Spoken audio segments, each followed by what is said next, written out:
I am so excited about this podcast episode. Today, we are going to be talking about all things auditions to prepare y'all for the current audition season or the audition season coming up, depending on what kind of auditions you do. These seasons are not all at the same time.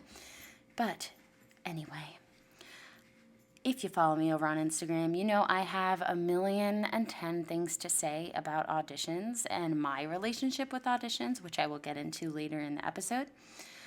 But just in auditions in general, and I want to share every nugget of knowledge I possibly can and just honestly vent about it too, because we've all been there. Auditions are hard. So we're going to go over a couple topics. We're going to talk about audition preparation, self-tapes, being in that physical room, and there may be some other added things in there. We'll see what happens, some story times. So let's get right into preparation. So you need to be super duper prepared. However prepared you are, be more prepared. And I say this because, and then I, like the week before, try and pull something together.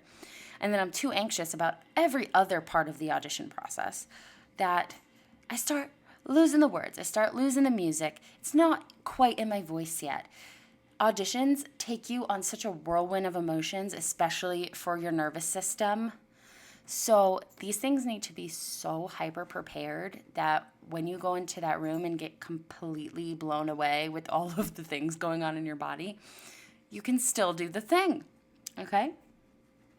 I know this can be hard sometimes when your materials are given to you right before your audition. Like I know a lot of times, especially if you're going in for like a second round, they'll give you something to prepare and they'll be like, learn this tomorrow, bye. But still, try to be as prepared as you can, and then what's done is done, and be super kind to yourself about all that you've prepared thus far. So, what does preparation mean? There's so much more to preparation than just purely notes and rhythms, dynamics, and dramatic intent. There's like so many other things. Know what the audition is asking for. You can even discuss it with the teacher to make sure you're putting your best foot forward there. If the audition is asking for a specific genre, a specific year, a specific language, a specific cut, specific length, these are all things you need to know and you need to be super, super aware of, and you need to follow them meticulously. If you are thinking about picking something that kind of follows it but not really, like if it asks for a 16-bar cut and you have 20 bars, no, you don't. Go again, try again. If you cannot find a 16-bar cut of the song you want to do, you have to pick a different song. These things, especially when we get into the professional world, there are so many people auditioning for the same thing as you. They want any excuse to cut their load down. So if you don't adhere to their instructions, they're going to say, okay, great, one less one to hear. So mean, so annoying, but true. So make sure you know exactly what people are asking for. Again, like I said, know the music, the rhythm, the notes, the lyrics, the intention, the context, whether that's factual or made up. I could talk for 700 years about this. If you're singing a pop song, you have to make up the context so that it's interesting to you and the audience.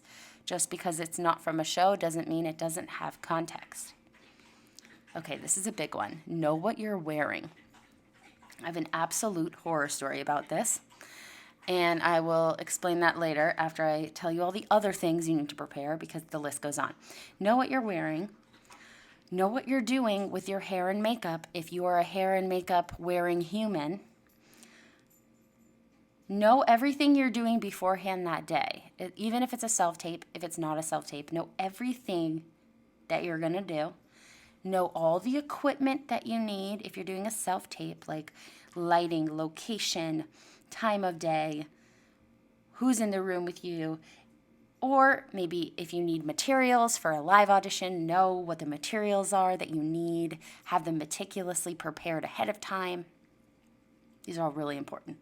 So now for the horror story. So I had an audition in Manhattan. at Ripley Greer Studios. For those that know, there are 2 locations. This is important for later. So, first of all, the cut that I had of the song, I think it was a 16-bar cut. I can't really remember. It was a song I knew pretty well, and I did prep it with a coach ahead of time, but I had like one, maybe 30-minute coaching. I felt fine, but definitely less prepared than I wanted to feel, which is already a red flag. We're already going downhill.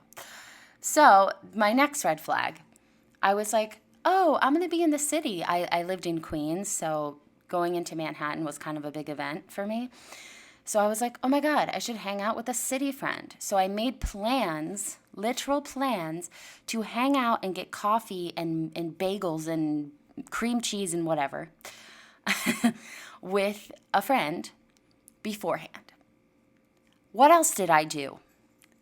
I didn't have the music or any of the materials printed. I thought, ooh, I'm savvy and I'm cute and I'm cool. I'm going to hang out with my friend and then I'm going to go to Staples and do all of that before the audition. I'm going to give myself plenty of time. I'm going to be fine. I also wore my audition outfit there, and it was so hot out. It was so hot out. And I was wearing it the whole time, and I was sweating. Oh, I was sweating. So all these things are happening. So I hang out with my friend. We have a great time. We part ways. I go to Staples. I'm having major issues with the printer because Staples has, I'm not going to get into Staples on this podcast. This podcast is not about Staples, but there are basically 2 ways to print. You can either use a USB or email them your documents. I had the documents on my computer and my iPad and not on my phone. So, but my iPad doesn't have internet, so I couldn't email it over to the printer. I could only email it with my phone. But the documents weren't on my phone. So I was like going back and forth trying to figure this out. It took so much longer. It should have taken like 5 minutes. It took like 30 minutes. So after I do all of that, I'm frantically hole punching, getting everything in order. And then I'm like, okay, I got to Uber to the place. Another thing I wasn't prepared for, again, going back to that there's 2 Ripley Greer locations. I just typed in Ripley Greer into my Uber and pressed send without checking the document or the email or whatever that said the freaking location. So I'm in the Uber. I get to the Ripley Greer and I'm like, oh my God, this is not where the audition is. I probably have like 10 to 15 to 20, I'm not quite sure, more minutes left before I'm literally in the room. And I'm so far away, having to get an Uber or do something. I'm still sweaty, by the way. We're still sweaty. So I figure it out, which takes a minute. I'm walking all around thinking the Uber dropped me off in the wrong place or the address was slightly different. I kept looking stuff up. I couldn't figure it out. Finally, I saw it was the wrong location. I get in another Uber, and I go all the way there. Now I'm running. I'm losing my breath. Oh, my God. I get to the audition, and I guess whoever was right after me was early because they were doing the right thing. And so they went in, and I was the only one there, and they're like, oh, well, they're ready for you whenever you are. And I was like, oh, no. So I quickly ripped off whatever. I think I was maybe wearing a light jacket or something. I was ripping stuff off, figuring it out. And I went right in the room. Like 2 minutes after I got there, huffing and puffing, literally crying because I was at the wrong location just like 5 minutes before. And I went in and sang the audition. Now, I will say, I did get that audition. So this isn't the best like ending to the story because I'm trying to tell you not to be like me. But I tried to use all of what I could. I said I was really kind to myself, and I was singing. If you opera people out there know Zmanie Implacabili from Così fan tutte, she is quite frantic in that aria. So I kind of just used my current state to get myself there. So it ended up kind of working for me. But It was not worth all the heartache that was happening. Oh my God, if I would have been prepared, if I could have done it again, I would have not hung out with my friend, packed my outfit, had the stuff printed ahead of time, known exactly where I was going, and given myself more time to get there. Then I would have been chillin'. I would have been chillin'. And I would have been more in my body, and I wouldn't have blacked out in the room. So, that's my horror story on being prepared. I know it can feel really scary when you feel underprepared, or when someone tells you you need to be prepared and you feel prepared and then they're like, no, be more prepared. I know that that's like hard to hear and annoying. And honestly, as long as you feel good, you're good. You're fine. But if you walk into the audition room thinking that everything will just fall into place for you and you don't have to prepare as much as you would for a performance, you are mistaken. Again, I know from personal experience here. I have other times where I did the exact same thing because, of course, I didn't learn my lesson and I did not get that audition for sure. Anyway, next thing I want to talk about is self-tapes. We had talked a little bit about it before when we were talking about getting prepared, but let's talk about specifically self-tapes. So I would say have a lot of time beforehand, if you can, to prep your space and your mentality. What the heck is that? Mentality and physicality.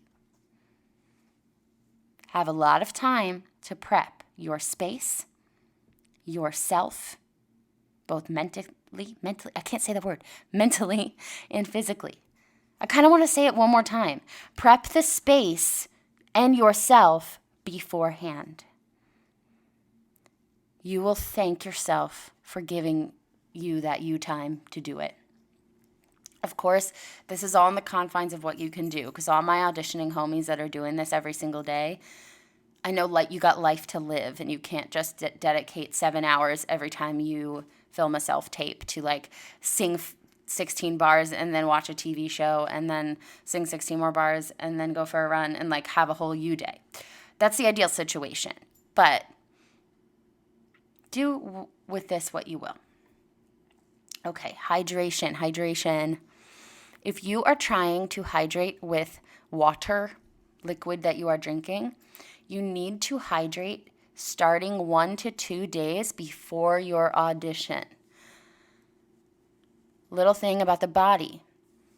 We have a lot of vital organs. Unfortunately, singers, the larynx is not one of them. So when we drink water, especially if we are dehydrated, which so many of us are, I know I am, but if we are dehydrated or not, our body is going to give our vital organs the water and the oxygen and all of that before anything else. So it's going to go to your heart, it's going to go to your lungs, your liver, all of that stuff, your brain, but not really your larynx. So you may be thinking when you swallow water that you're actually feeling that liquid go down your esophagus, but that never touches your vocal folds. So how do you hydrate your vocal folds? You drink so much water that all of your vital organs have been properly hydrated, and then it's like your body's like, what do we do with this extra water? Let's give it to the larynx. So you are not going to be hydrated if you have a sip of water right before you sing. You are not going to be hydrated if you have a bottle of water right before you sing. You need 1 to 2 days for all of this water to get in all the places. So how can you hydrate in a way that's a little bit quicker? Well, you can steam. I still wouldn't steam directly before your audition because steam is hot. So we want to make sure that you have some time and it's not going to like scathe or burn you. Please don't let it do that.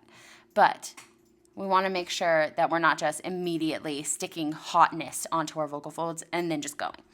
We want to make sure we're feeling nice and normal. But you can steam like maybe an hour before you're about to do your self-tape, and that'll hydrate you. It'll hydrate you.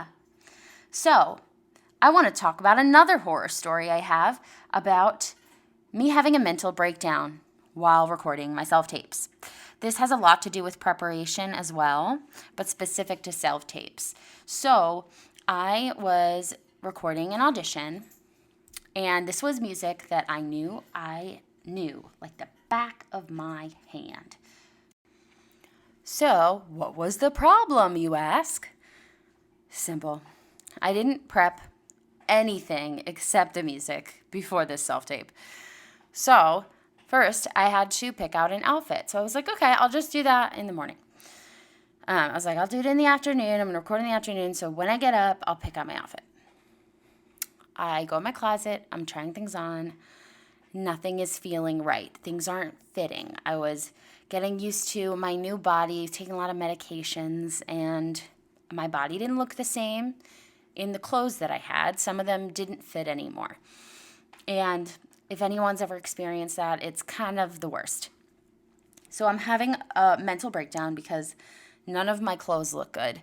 And especially for opera auditions, a lot of times you need to look your best, look the part. And I didn't have any clothes that I felt good in that also were to that caliber, like that were fancy and nice, but also not distracting. Like there's a specific look that you're going for, which I can get to if you're interested in another podcast. But, there's a certain vibe, and I didn't have anything that fit the vibe that either fit my body or that I felt good in. So I'm already in hysterics here. Can't figure out what I want to wear. So I'm already in the worst possible mood that could be. I'm doing my makeup. It's not quite sitting the same way that it normally does. My face is a little bloated. It's just like nothing's feeling good. Then I have to set up my space. The sun's not exactly hitting in the right spot. My ring light's giving this weird shadow. I'm trying all over this room to find a spot to stand. I had to move the TV a bunch of times, and at the time I had really bad muscle pain issues, so it was really hard for me to move any furniture, let alone like a plate. So I was beside myself, and I was by myself. And then I found tracks to use for the audition, but all of them started the literal moment you hit play instead of having like 10 to 15 seconds of silence. So I had to, by myself, hit play and then run into the frame before the music started, so it looked like I was on camera. So I was having trouble with that, so I kept starting and stopping. So I'm already in this like heightened, upset mood. I am so down on myself for the way I'm looking, the way I'm feeling, the preparation. I'm anxious. And then I go in and I immediately tape. I did not take a break. I didn't let myself feel the feelings and then try again. I just immediately, in that elevated state, went forth with my taping. And I did like all of the songs. I think it was 4 songs. I did them all straight through, and they were fine, but I don't think they were to my liking. So I was like, okay, I'll re-record. But then the second I started re-recording, especially because I was in this heightened state, I was so critical of myself. So I kept stopping and not letting myself get all the way to the end of the song, to a point where it was getting so bad, I was stopping after like 2 seconds. Then, because of this, I kept forgetting things that I knew all my life. I could sing these songs in my sleep, but I couldn't remember the words, or I couldn't remember how the song went. And I was literally forgetting all these things because my brain was so fogged with all of the other stuff that I was thinking about. And it was so hard. And I was so upset. And I'm just thinking back, and I want to give that version of me a huge hug, because that was really tough. And I didn't like any of my tapes, and I submitted them for the audition season, and I did not get a single audition with those tapes. And that was the worst part of it, was that I powered through and taped it even when I wasn't feeling good, and I was really hard on myself. And then my tapes actually did suffer. It wasn't that it was all in my head and I should have been, I was just being a perfectionist. Like, it obviously started out that way, but by the end, I was really in a heightened state and I didn't do my best because I pushed myself too hard. So if I would have prepared all these things ahead of time, maybe went to the store and bought myself a new blouse or something, and knew where I was taping, had somebody come help me press play. It's so easy to just press play. And to also just like make light of the mistakes, have fun with it. I think I would have had a way more successful audition season that year. But alas, you live and you learn. So here's some other tips about self-tapes that can also help you. Having someone in the room with you, if it makes you perform better, I think it's a great idea. I don't see why not, right?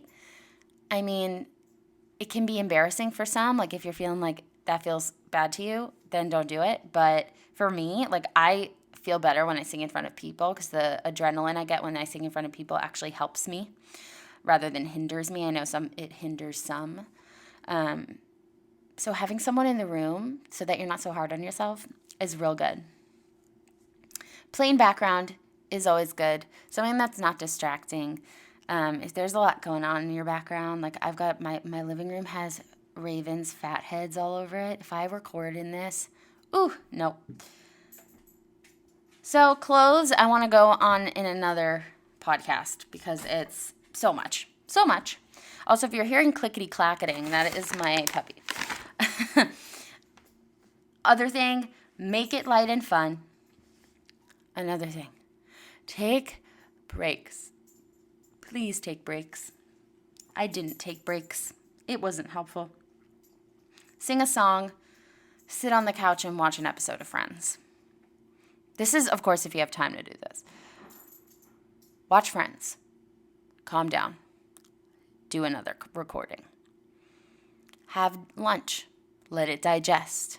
Do another recording. Really take breaks. Okay, now we're going to talk about being in the room. Again, live auditions, we can talk about dressing and how you dress in another episode. But biggest thing, and this goes back to my first horror story, know where you're going and leave extra time for traffic or delays in your timing of your day. Know where you're going, down to the address and the suite number and the room number and the floor. Know exactly where you're going. Anything that could possibly stress you out on that day will in fact stress you out on that day. Make your life easy. Make sure you have enough time to get there and to take a breather and to settle and even maybe warm up. The worst is getting there and singing 2 seconds after you got there. Never fun. And also, speaking of warming up, please warm up. Warm up when you wake up, and then take a little break. Warm up again. Then try a few warm-up things before you get in the room. They don't have to be major, intense warm-ups, but just making sure those folds are moving and they're not like creaky old ladies when you go to use them. Another thing, make eye contact with people when you walk in. I wouldn't say make eye contact with people while you're performing. Some people do not like that behind the table, but definitely make eye contact as you walk in and act like you're excited to be there, even if you are scared out of your mind. You say, "Oh my gosh, thank you so much for having me. I am so excited." And then when you hand your music to the accompanist, if that is something you do, introduce yourself to the accompanist. Say thank you and be very, very clear and communicative and concise about your tempos and if there's anything they should know about. This includes cuts, tempo changes, or anything that is not in the regular practice of how this piece goes, especially if it is not a well-known piece. This person may never have played it. Other thing is, even if you've marked these things and you made it very obvious in the score where you're starting and where you're stopping and where the cut is and where there's tempo changes, you should still let them know just in case. It will be better. It's better to tell them than to have it go wrong. Then, After you're done, thank the panel, thank your accompanist, and walk off like you just nailed it, even if you feel bad. And then be kind to yourself after, whatever that means to you. Go get yourself Starbucks. Go read a book. Go have some you time. Go sit in the sun. Do something that makes you happy. It is hard auditioning, folks. So I think I may make another episode that has a little meditation that I like to try and implement before auditions. Obviously, if I get there on time, God, I suck. But yeah, I hope this was helpful. So today we talked about auditions in general, the preparation that goes into it, self-tapes, being in the room, and some horror stories of what not to do from yours truly. Well, I really hope you enjoyed this episode, and I can't wait to see you again soon. And if you have any questions, you can always shoot me a DM or go to my website, and we can continue this conversation. Happy auditioning, friends.